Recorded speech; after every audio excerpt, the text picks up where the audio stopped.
So next, अब हम लोग जो फैक्टर प्राइस इक्वलाइजेशन थ्योरम है, इसको डायग्राम के थ्रू समझने की कोशिश करते हैं कि जब दो कंट्रीज इन्वॉल्व होती हैं ट्रेड के अंदर, तो उनकी फैक्टर प्राइसेस किस तरीके से इक्वल होती हैं। तो हम इस एक डायग्राम के थ्रू इसको समझने की कोशिश करते हैं। यहाँ पे आपके पास इस डायग्राम के अंदर एक्स एक्सेस के ऊपर W/R यानी कि जो रिलेटिव फैक्टर प्राइसेस हैं उसको लिया गया है। W means wage rate and R mean price of capital interest, और Y एक्सिस के ऊपर PX/PY which is basically prices of relative prices of two goods, good X and good Y। और फिर वही चीज़ है जो हम पहले से ज्यूम करते चले आ रहे हैं यहाँ पे कि आपके पास नेशन वन एक्स गुड को प्रोड्यूस कर रही है और नेशन टू जो है वो वाई गुड को प्रोड्यूस कर रही है। अब हो क्या रहा है कि आपके पास दोनों नेशन जो हैं वो अंडर परफेक्ट कंपटीशन काम कर रही हैं। ये एजम्पशन है जो हम लोगों ने पढ़े थे पहले एचओ मॉडल को स्टार्ट करते वक्त। एंड दूसरा एजम्पशन जो था वो ये था, आपके पास टेक्नोलॉजी भी सेम है कि जो वहाँ पे दोनों नेशन के अंदर टेक्नोलॉजी यूज़ हो रही है वो भी सेम है। और वन टू वन रिलेशनशिप है। वन टू वन का मतलब क्या होता है कि आपके पास एक कर्व है और वो लीनियर फॉर्म रिलेशनशिप फॉर्म करता है दो पर्टिकुलर वेरिएबल्स जो यहाँ पे हम लोगों ने लिए हुए हैं, W/R relative prices of factor production and relative prices of two commodities in nation one and nation two. अब हम नेशन वन के रिस्पेक्ट से हम देखते हैं कि क्या चेंजेस आती हैं।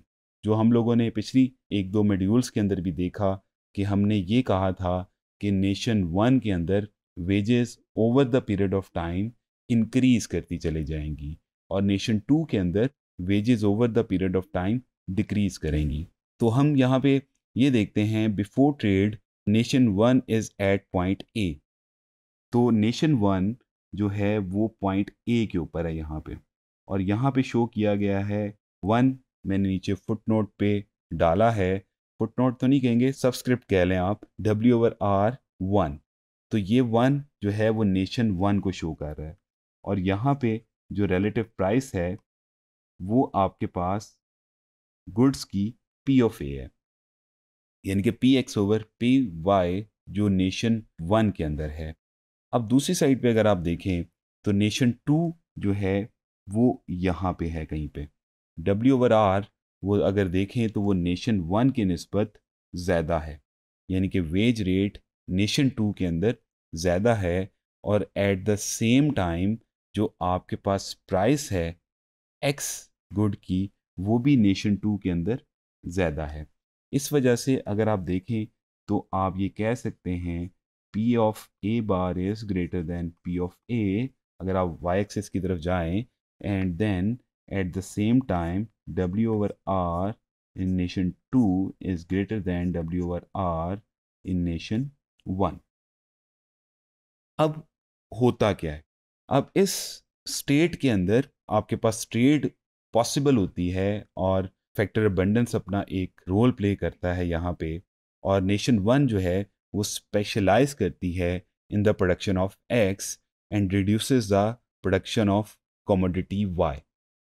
तो हमने जैसे पहले भी ये देखा कि आपके पास क्योंकि रिसोर्सेज फिक्स अमाउंट में मौजूद हैं, तो अगर उसने एक्स की प्रोडक्शन ज़्यादा करनी है तो नेशन वन को वाई की प्रोडक्शन कम करनी पड़ेगी, क्योंकि वो स्पेशलाइजेशन करना चाह रहा है एक्स गुड की।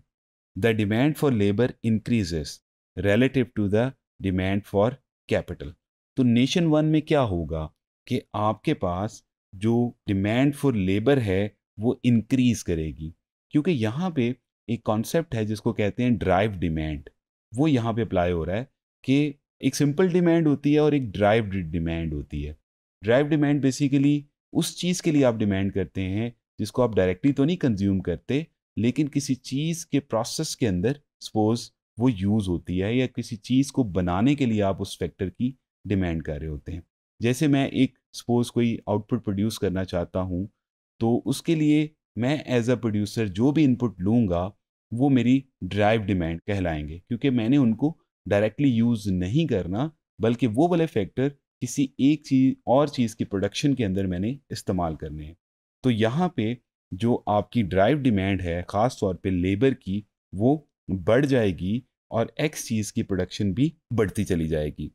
तो डिमांड फॉर लेबर जो है वो इंक्रीज़ करती चली जाएगी आपके पास नेशन वन के अंदर, और कैपिटल की demand over the period of time क्या हो जाएगी, कम हो जाएगी। और आपके पास जो लेबर है वो मूव करना शुरू हो जाएगी from Y commodity to X commodity, क्योंकि आपके पास वाई कमोडिटी की जो लेबर है उसकी डिमांड कम हो गई है। तो अल्टीमेटली क्या होगा, जब W जो है वेज बढ़ेगी, न्यूमरेटर बढ़ेगा, तो over the period of time ये कहाँ पे होगा, ये इंक्रीज होता हुआ टुवर्ड्स एक्स एक्सिस मजीद ज़ीरो से दूर होता चला जाएगा। तो ये जो है पर्टिकुलर वन से ये इक्विलिब्रियम पे आना, it means it is increasing. और इंटरेस्टिंगली इसके साथ साथ ये भी देखें कि आपके पास क्योंकि एक्स की डिमांड भी बढ़ रही है, क्योंकि हम लोगों ने ये कहा था कि डोमेस्टिक के अलावा उसने इंटरनेशनल मार्केट में भी बेचनी है चीज़, तो नेशन वन में जो एक्स कमोडिटी प्रोड्यूस हो रही है उसकी डिमांड भी बढ़ रही है, इस वजह से उसकी प्राइस भी बढ़ रही है। तो प्राइस भी बढ़ रही है और यहाँ पे क्या हो रहा है, वेज भी बढ़ रही है। और अल्टीमेटली जो रिलेटिव जो प्राइस है फैक्टर प्रोडक्शन की, वो भी इंक्रीज होके नेशन वन के अंदर W/R स्टेरिक की फॉर्म में आपको नज़र आ रही है। इसी चीज़ को आप अगर नेशन टू पे भी अप्लाई कर सकते हैं एट द सेम टाइम, कि आपके पास नेशन टू के अंदर लेबर की डिमांड कम हो रही है, क्योंकि लेबर जो है वो आप की एक्स चीज़ की प्रोडक्शन के अंदर ज़्यादा यूज़ होती है, जबकि जो नेशन टू है वो बेसिकली कैपिटल अबंडेंट कंट्री है, वो कैपिटल इंटेंसिव कमोडिटीज़ को तैयार करना चाहता है। तो इस केस के अंदर आपके पास लेबर की डिमांड कम होना शुरू हो जाएगी, और जब लेबर की डिमांड कम होगी तो अल्टीमेटली आपके पास ये डब्ल्यू क्या होगा, डिक्रीज करना शुरू हो जाएगा इन नेशन टू। जब ये न्यूमरेटर कम हो रहा है तो अल्टीमेटली ये मूव करेगा W/R की तरफ। और एट द सेम टाइम क्योंकि आपके पास जो सप्लाई है वो नेशन वन से इंक्रीज होके आ रही है, तो अल्टीमेटली आपके पास जो Px/Py भी जो है वो भी डिक्रीज करेगा, और वो किस तरफ आएगा, वो आएगा Pb एंड P बार की तरफ। तो यहाँ पे आपके पास एक कंक्लूजन फैक्टर प्राइस इक्वलाइजेशन के साथ ये भी निकलता है कि फैक्टर प्रोडक्शन की प्राइसेस तो बराबर होंगी यहाँ पे, लेकिन एट द सेम टाइम जो प्राइसेस होंगी कमोडिटीज़ की भी, तो वो भी आपस में बराबर होती चली जाएंगी।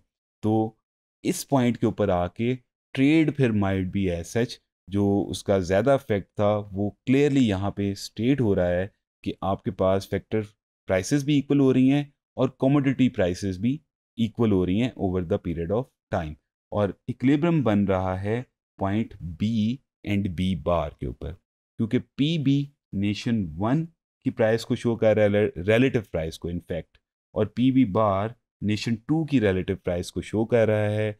और बी सिंपल यहाँ पे नेशन वन की रिप्रेजेंटेशन है, और बी बार यहाँ पे नेशन टू की रिप्रेजेंटेशन है। तो इस पॉइंट के ऊपर हम लोगों ने जो फैक्टर प्राइस इक्वलाइजेशन थ्योरम को जो है वो हम लोगों ने डायग्राम के थ्रू यहाँ पे समझ लिया।